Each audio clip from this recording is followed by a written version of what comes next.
me sukses, janë lauruar shkëlqyeshëm, edhe kjo është një kënaqësi si prind, por një kënaqësi më shumë disa unë kam çika të tonusin e identitetit kombëtar, që është kënaqësi që të rinj shqiptar të tillë janë të suksesshëm edhe në parametrat, edhe në atë që unë e quaj perimetrin ndërkombëtar të jetës njerëzore. Sot ata jetojnë, kanë ngritur jetën e vet dhe krijojnë, por si dy shqiptar të identifikueshëm, por cilësisht si dy europian që meritojnë edhe janë krenar për atë që përfaqësojnë nga vendi i tyre. Profesor, nëse ne do ndalemi pikërisht nga baza e familjes suaj, ne shohim që familja juaj është jashtëzakonisht shumë e formosur, duke nisur nga atë juaj Lefter Çipa. Më pas ju e keni gjetur dhe ju një shkallë tjetër, më pas edhe djemt tuaj, profesor. Profesor, pyetja ime për ju është që nëse njëri prej djemve të tu, Akri dhe Riseldi, do të futej në fushën politike, ju do ta mbështesni të njërin prej tyre? Padyshim, çdo prind në mënyrë më natyrale dhe të normalshme mbështet çdo orientim apo përcaktim që vetë gjen fëmia. Nuk e përjashtoj edhe orientimi prindëror, sepse është i gjendshëm, edhe është një dukuri shumë e njohur në praktikat prindërimit, por unë vetë hyj tek tipi psikologjik ose karakteri psikologjik që i përkas shenjës Briciapit. Dhe Briciapi ka tipar që kur nuk e zhvesh vendimarrjen nga arsyetimi logjik dhe nuk e udhëhiqet nga emocioni. Dhe kjo alternancë e bukur dëshiroj që të jetë edhe një tipar, sepse kur emocioni paraprihet nga arsyetimi, nga logjika, nuk bie me vështirësi në gabim, nuk bën gjetjen dhe nëse nuk e bën gjetjen e duhur, më së pak nuk shkon tek gjetja e gabuar.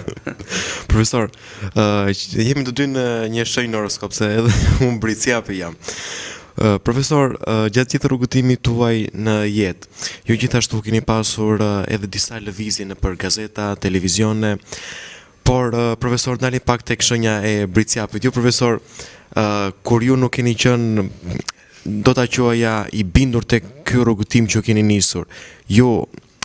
direkt jeni devijuar prej tij, por nuk keni dhënë maksimumin tuaj në të vend pune ku ju keni qenë? Shiko, skena mediatike informale dhe të pastabilizueshme ose që mbeten gjatë sa një jetë njerëzore në të ashtu quajturin koncept të tranzicionit, bëjnë të mundur që individi të mësoj dhe të marrë një përvojë e cila është sui generis, është e pazakontë në raporte dhe shoqëri të tjera, sidomos ato të perëndimit apo të Evropës së sotme. Dhe në jo pak raste kam marrë vendime kundër interesit tim, kjo familjar dhe kjo pragmatizmi tim, por dhe kundër karrierës time. Por fatkeqësisht në shumë raste kam pësuar ndërprerje, jashtë vullnetit tim,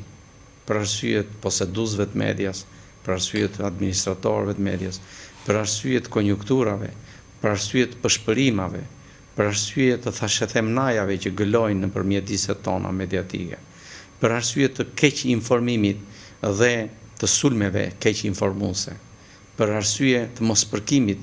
të pretencës vetjake që kam unë për atë që ka ofroj si standard, si normë etike, në marrëdhënie me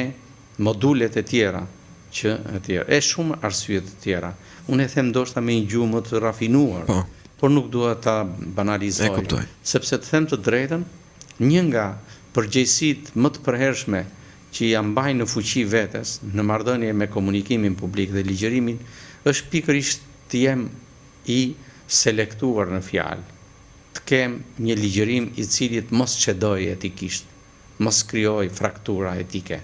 të mos shkaktoj lëndime dhe aq më tepër banalizime në ligjërimin publik, sepse tek e fundit ne kemi thënë që gjuha shqipe është një gjuhë e lirë. Duke qenë një gjuhë e lirë, ajo vetvetiu dhe në naturalitetin e saj krye një funksion të estetizimit, të mendimit, të përjedhoj edhe të gjuhës së shprehur. Unë prirem këtë mësim mos ta braktis kur, ose thënë ndryshe këtë funksion në cilësinë time të qenit një person për shkak të profesionit publik, mos të abuzoj dhe mos të devijoj asnjëherë. Tek e fundi, pasi e një gjuhë e bukur, të dhuron edhe një simpati publike. Pse jo? Në shumicën e rasteve, në praktikat tona mediale dhe kryesisht në leksionet që kemi marrë në fushën e komunikimit dhe të gazetarisë, një pjesë e madhe e gazetarëve, moderatorëve të shkëlqyer të medias prestigjioze botërore, tek e fundit janë karakterizuar nga dy cilësi, nga talenti ligjërimor dhe nga aftësia dhe cilësia e gjuhës që ata me cilën e përdorin si mjet komunikimi për publikun dhe për audiencën. Profesor, me qenë se ju undalët pikërisht tek gjuha shqipe, profesor, si ndjeni kur ditën e sot me pothuajse të rinjt dhe të rejat shqiptare, diku tek rreth të 20-ave, në fjalën e tyre të komunikimit të përditshëm, ata gjithashtu gjuhën shqipe le ta themi që e shëmtojnë duke i futur dhe fjalë shumë të huazuara ose dhe fjalë të huaja. Faleminderit që më bën këtë pyetje. Unë kam njohur në dy faza të ndryshme të jetës sime, dy përvoja që ndahen me marrëdhënie me shqipen tonë dhe gjuhën tonë amtare. Së pari midis hapësirës së Shqipërisë si republikë dhe së dytit hapësirës tjetër shqiptare që kryesisht lidhet me Kosovën dhe me Maqedoninë e Veriut. Dhe në fillim të viteve 2000, më saktë në 99 kur unë pata marrë komunikimet dhe vizitat e para të raportimit nga Kosova, vërejta që kishte një diferencë gjuhësore të jashtëzakonshme, jo për shkak të dialekteve dhe nën dialekteve, po për shkak të keq përdorimit të shqipes. Sot ndaj kënaqësinë tonë dhe këtë gjë nuk e konstatojmë dhe nuk e që në hapësirën shqiptare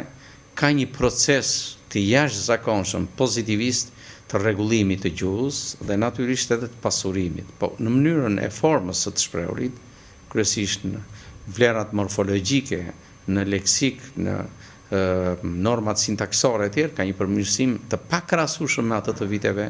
2000, në klasë 99-2000, midis Kosovës dhe Shqipërisë. Kush e bëri këtë akt? Ne nuk e shënojmë këtë, nuk e përmendim. Platforma e parë digjitale e medias shqiptare që ishte Digitalvi, dhe këtu nuk ka bëj reklam, bëri të mundur që